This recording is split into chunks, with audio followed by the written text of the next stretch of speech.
Ukraine is almost completely denied now artillery. The only thing they have left are drones. They're pretty much it. It doesn't mean that they don't have artillery at all. They have things like Krab, for example, Polish self-propelled, thing, or Paladin. Here and there, they roll it out, shoot at Russians, turn around and run, because there are all kinds of nasty things which are about to fly back.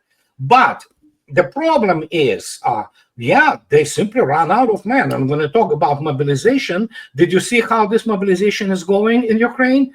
It's not mobilization, it's kidnapping. That's how it's called. Yeah. So, and this is, if you look attentively at their training videos, you have like people of about my age now. They teach them how to crawl, how to, do things. And sure, that's a good army, right?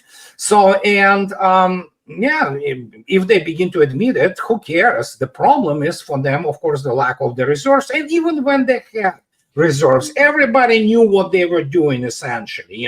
They were running along this, what is called rocket roads. They invented a new term, operational term, which they called rocket offensive. It's like, what the hell is that? Oh, it's the offensive when you move reserve from one point A to point B along the front line. So it's not even okay. So you mean redeployment? Okay, rocket offensive now. Everything is done for propaganda. They need to keep their population, which is, it's a madhouse. So, and in terms of reserves, they are being stretched deliberately. Russians are content with the number of casualties they are taking, because it's by no means diminishes the basically morale of the troops and the broad front strategy. But once you move completely broad front to the west, what do you get? You get Kupiansk. Russians are in Kupiansk right now as we speak, and it's completely surrounded, from the west. And the same goes with, for example, inside Pokrovsk, which is Krasnoarmeysk. So what I'm going to do, Russians are not in rush. There is no necessity to rush anywhere.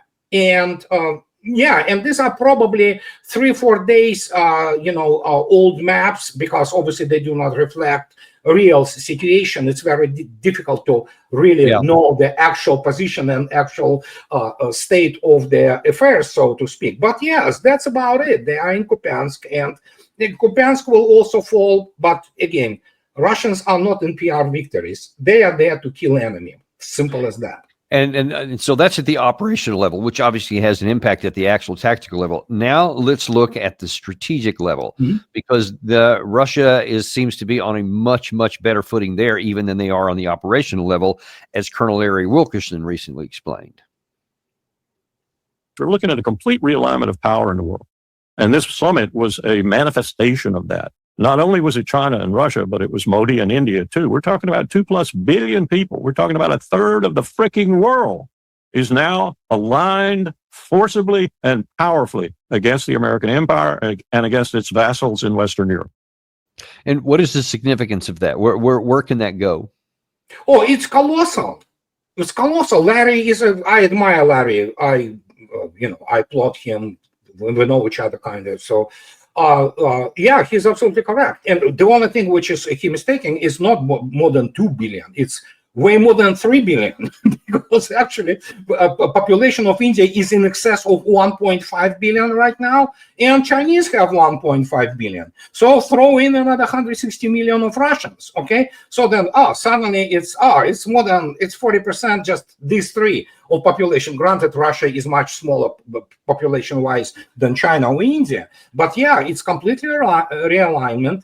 Economy-wise, it's about I would say between 40 to 50% of the manufacturing capability of the world, if not more.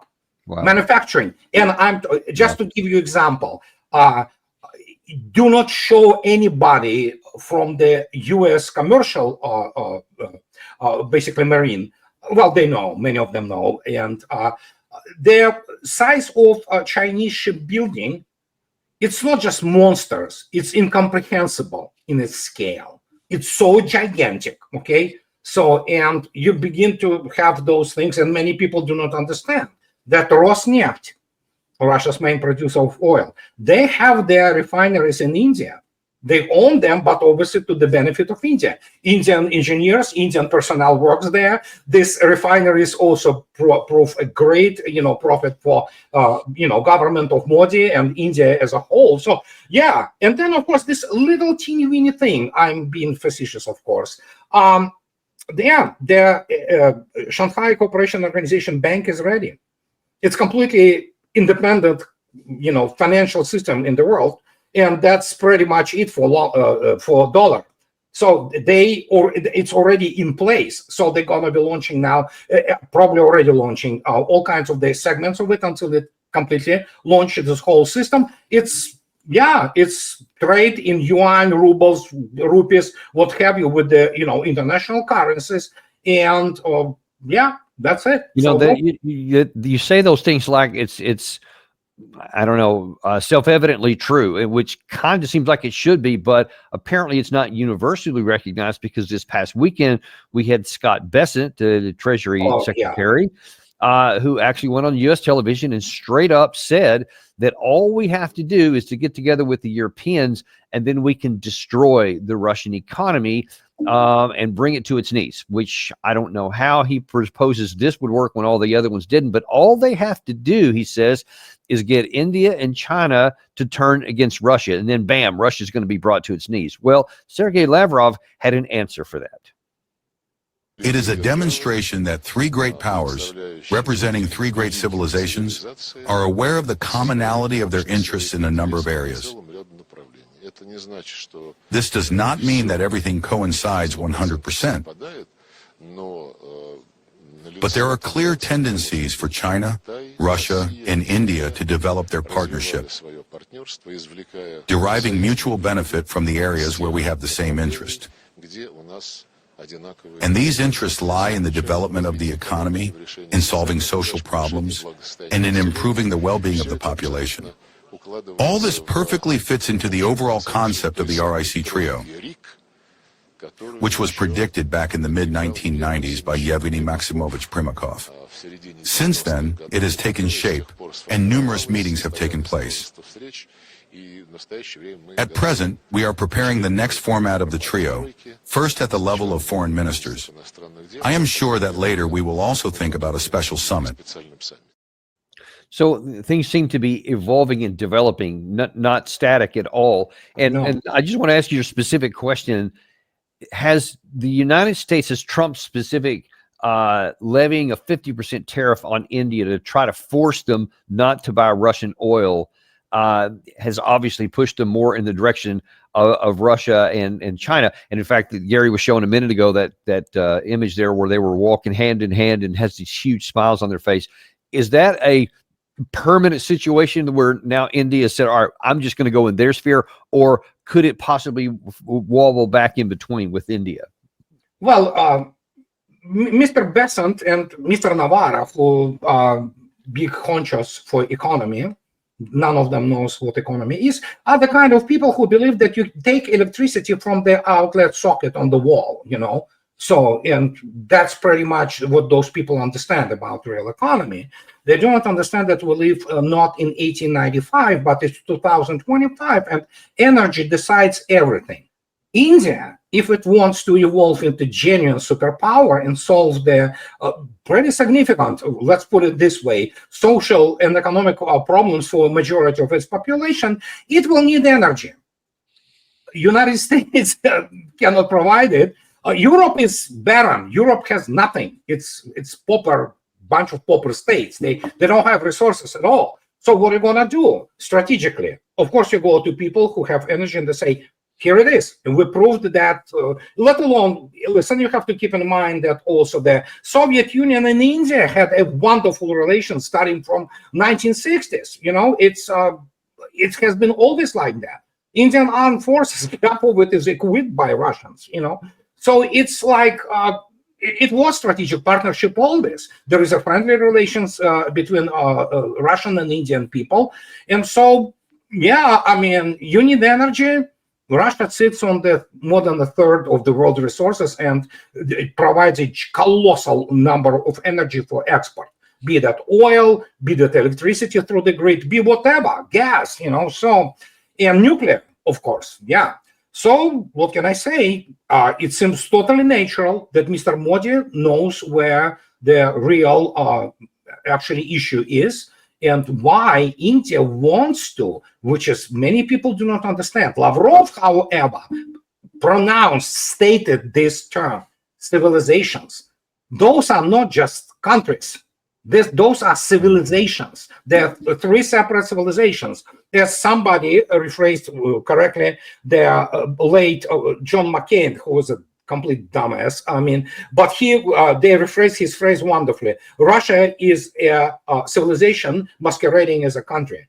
Same goes to India is a civilization masquerading as a country. China is a civilization masquerading as a country. These are civilizations. They are much more ancient than, for example, many European states, and let alone United States. So when somebody thinks, which is correct, that they can go to India, which has several thousand years of civilization, and gave us wonderful things, so, and they begin to say, no, there's 50% tariffs. What do they say? They have pride.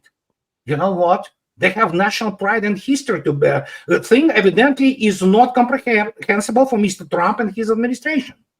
And as a result, Maria Zakharova yesterday correctly stated, I made a video about it, and she characterizing this stupid bimbo from Estonia, she's a big honcho for foreign policy in European Union, Kaya Kallas, she absolutely correctly stated, critically uneducated. Average American diplomat today, or journalist completely, it's a whole other story, or any kind of bureaucrat, they are critically uneducated. Their system failed them. So they have no grasp of what they are dealing with. And that is why we have Mr. Trump, he never evolved into the real statesman. Yeah. He still remains the New York real estate shyster and showman, just with some tweaks here and there. And he's still obviously better than, Biden administration. So, yes, no doubt about it. That's bad, but I want. So we looked at the operational level with the inputs, and we could have added in industrial capacity on the Russian side as compared to the entire Western side. On top of that, operational. That was the strategic here. One person that does appear to be very knowledgeable and aware of all this in the West is Viktor Orban, who just a couple of days ago said out loud what almost nobody else in the West is willing to, which is that Ukraine's already lost, and the only question is, what's it going to look like afterwards? He put forth this one vision where there are three components. Az első lépés már megtörtént, mert a nyugatiak elfogadták, hogy létezik orosz zóna. Csak az a vita, hogy a Krímen túl lesz 2 megye, 4 megye, 5 megye vagy 6 megye. De arról már nincs szó, hogy az ne létezne. Egy orosz zóna már létrejött, ez Ukrajna körülbelül 20%-át tartalmazza. Ez már a múlt, erről már nem is nagyon van vita. Amiről vita van, hogy az orosz zóna határától hány kilométerre jöjjön létre egy demilitarizált zóna. 40 kilométer, 50, 100, 200, nem tudjuk, ez most zajlik. Ez lesz a második zóna. Ukrajna felosztásának eredménye egy orosz zóna, egy demilitarizált zóna, és végül majd egy nyugati zóna, aminek a körvonalairól és állapotairól most még nem tudunk semmi biztosat mondani, de láthatjuk, hogy Ukrajna 3 zónából álló területté.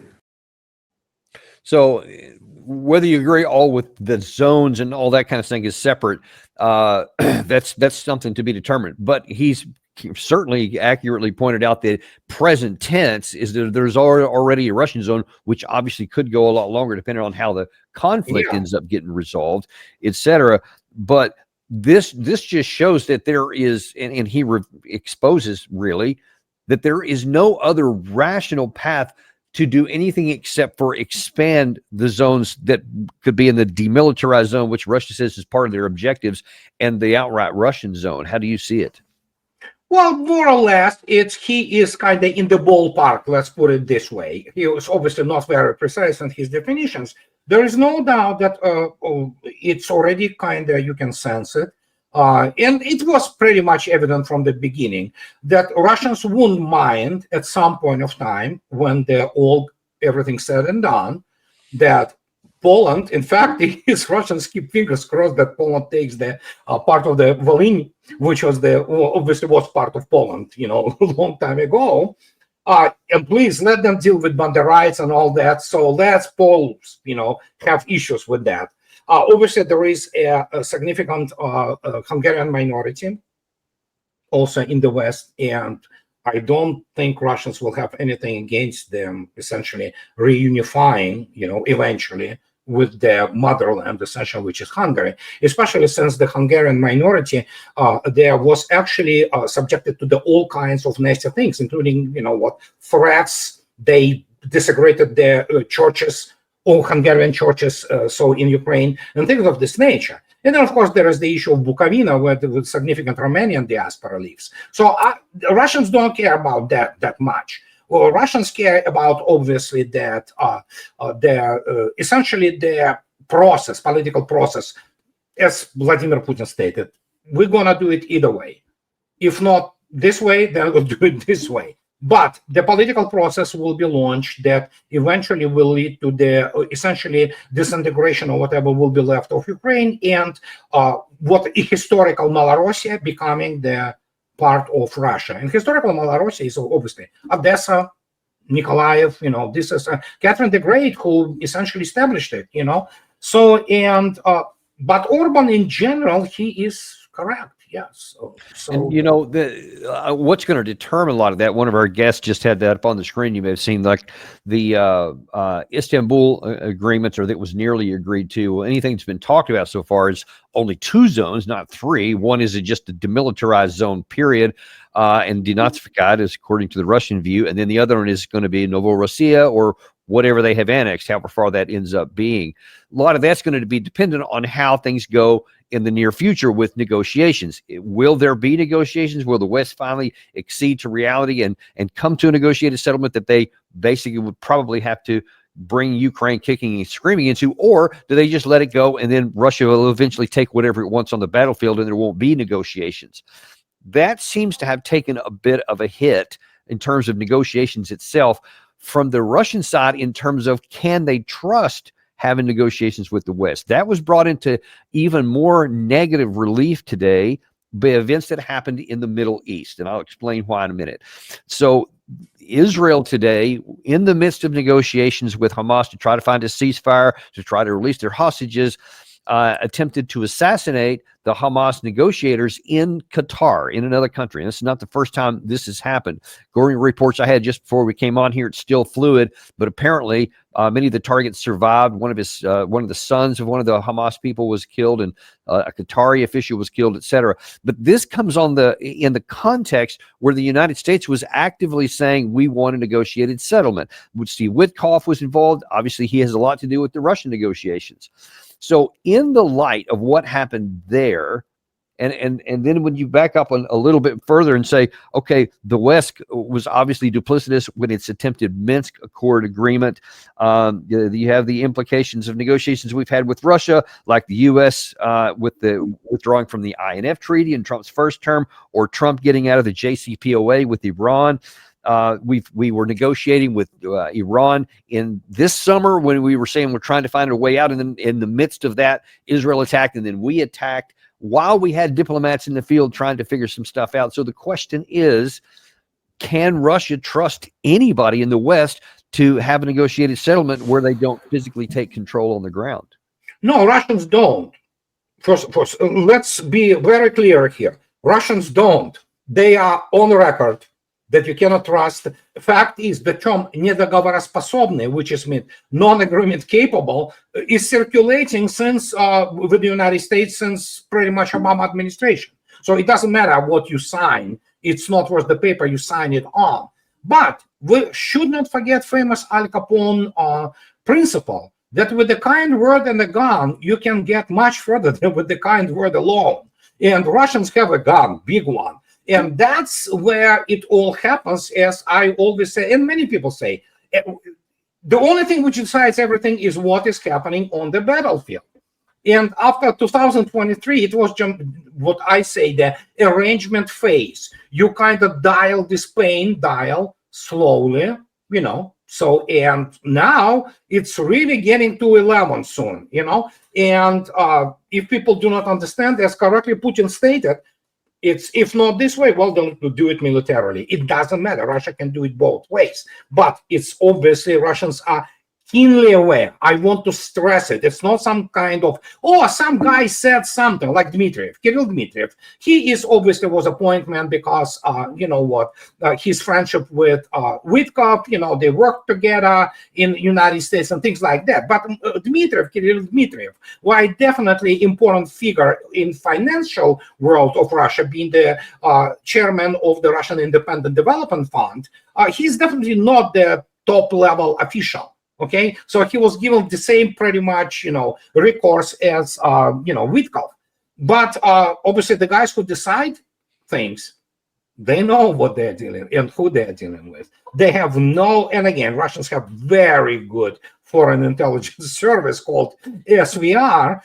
So they have a very good, you know, understanding what is happening. And fact is, I stated it and I will state it again, and this is not exaggeration. Russians know about United States more than Trump administration knows about the United States, because Russians have the toolkit to properly, well, strategic forecasting in the United States doesn't exist as the statecraft anymore. It was not always the first rate, but now it doesn't exist. Russians thrive on the strategic forecasting and strategic analysis and strategic intelligence. And so what we have is Russians are very aware of what they might expect, but, and again, here is the thing. Russians have been into this throwing the bone to Trump administration for a long time, because Russians must talk to the United States. But Europe, yeah, pretty much, you know what, they can go and screw themselves for all the Russians care. And but with the United States, you have to talk. You have to constantly be in the dialogue. You have to be constantly in some kind of the, you know, form or shape, you know, what to maintaining at least some decorum of the relations. Because if the United States and Russia go at it, the world is done. Civilization is gone. You know, simple as that. And Trump understands that. He gets it, you know, so, and that is much more, it's huge improvement over Biden administration and a bunch of the amateurs and critically uneducated morons like Sullivan or Blinken, and let alone his Dr. Biden, whatever his wife, dumb as a stump, you know. So, but here it is. We have at least people who understand it's not going to end up well for everybody. Well, so that would seem to imply all this together, that Russia is continuing to talk to Trump, and even in the Beijing statement that Putin made, he still is talking in positive terms about Trump. Yeah. Kind of to your point there. But it sounds to me like Russia has already concluded, and you tell me if you think this is right or not, that this will only be resolved on the battlefield, that there won't be any kind of a negotiated settlement. Is that fair? Yeah, oh, absolutely. Absolutely. Absolutely. But as I already stated, Trump also have to save face. Are Russians interested in Trump, considering his absolute, you know, we know everything about him now. Do they know how to manipulate him? Oh, you can, yeah, absolutely. Absolutely. Putin, come on. I mean, the New York real estate shyster and the guy who has a law degree was director of FSB, graduated high school of KGB, and then the Andropov, you know, Red Banner Institute, known today as the Academy of the Foreign Intelligence Service. Come on. I mean, it's like not even fair. He knows who Trump is. He can manipulate him. He can, it's like ODA loop, famous Colonel Boyd's loop. You know, observe, orient, decide, act. The faster your ODA loop, you know, revolves or rotates, the better are your decisions. Putin is just basically running the circles around him. And but yeah, Russians in this, great statesman. yeah, man, you're good, So what is your, and I know you don't have any secret insider information into the Kremlin viewpoint, but just from your assessment, does what kind of time frame would Russia be thinking about to be able to accomplish their goals militarily? I mean, 6 months, 2 years? I mean, what do you think? Gerasimov, whose 70th anniversary was celebrated yesterday in Russia, and I would dare to say greatest strategist of the century, he was saying when he was taking the what is called the results, reviewing results of the summer campaign a few days back, he stated that, yeah, the autumn will be the offensive. So Russians beginning to formally go on the strategic offensive. And we already can see some things happening. What's going to happen after that? Will there be the big red arrow offensive? Possible. I don't know, but possible. But for now, Russians are moving in the broad front. And essentially, the strategy is very simple. To, basically kill the last Ukrainian soldier, if it comes down to it. And I know it sounds horrible, but that's how it goes, So, and there are certain indications, there are certain parameters on which you can say that, okay, here's the, collapse of the front. Russians are not rushing for this collapse. There are all kinds of other attached ideological, political, commercial, financial issues which have to be resolved. And again, war in Russia, unlike in the United States, is a complete system ranging from the top bottom. Its strategies are developed this way. So you look at those tri-dimensional matrices with the enormous amount of parameters which change obviously their weight as it goes. So, and in this case, that's already offensive. That's already kind of start of it, but will it develop even further? Most likely, yeah. That seems likely now. So if there are two different possibilities for the Ukraine army. They can have a situation like what happened to the British and French army in May 1940, where once they got unhinged, the whole front collapsed and they just literally within weeks, 4 weeks, disintegrated. Or they could follow the path that the Nazis did in Second World War, where even though they were militarily defeated and they had no more chance to even hold on, they still fought to the literal very end until they got to Berlin. If it's the second one and the Ukrainian army still somehow manages to continue to stay viable, and it could take another year and a half, does Russia have the wherewithal and the political support to do that? Oh, more than enough. More than enough. That's the issue. Somebody in CIA has to go back to the high school and learn about real Russian history, okay? Not the BS which they teach in the Ivy League, degree mills. And so they have to look at the real history of Russia, and especially the history of the 20th century. And do not read all those, just ridiculous stuff, which is passes here in the United States or in Europe for history of Russia. Obviously, it has nothing in common with the realities of the Soviet Union or present-day Russia. But the point is that Russia has more than enough. I mean, it's just that's the way economy operates.